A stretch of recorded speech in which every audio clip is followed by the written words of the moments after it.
Hi friends, எங்கள் அம்மா ஒன்ட்டியே வேலை செஞ்சிட்ருக்காங்க. ரொம்ப நாளாச்சு பாருங்கள். இந்த மாட்டு தொழுவத்தில் சாணியெல்லாம் அள்ளி நான் ரொம்ப நாளாச்சு. எப்படி சொல்கிறது, ஒரு 10 வருஷமெல்லாம் இருக்கும். நான் டவுனுக்கு போனதுலேருந்து எங்கள் அம்மா செய்ய விட மாட்டாங்களா. இன்றைக்கி நான் செய்கிறேன் பாருங்கள், வாங்க.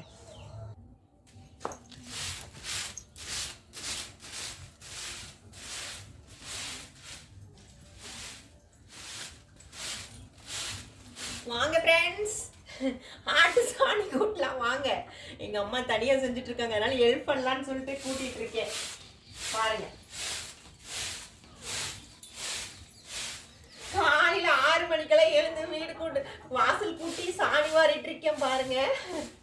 வாங்க, நீங்களும் நல்லா தூங்கிட்டு இருக்கீங்கன்னு நினைக்கிறேன். ஏன்னா கிராமத்துல எல்லாம் 4 மணிக்கெல்லாம் எழுந்திரிச்சு 6-7 மணிங்கிற போது வேலையே முடிஞ்சிடும். சரிங்களா? இங்கெல்லாம் வந்து தூங்கினா திட்டுவாங்க. காலையிலே எழுந்திரிச்சு வேலை செய்யணும், நல்லா உடம்பு ஆரோக்கியமா இருக்கும். சரிங்களா? இங்கெல்லாம் சூப்பரா இருக்கும், ஜாலியாகவும் இருக்கும் வேலை செய்யறதுக்கு காலையிலே எழுந்திரிச்சு.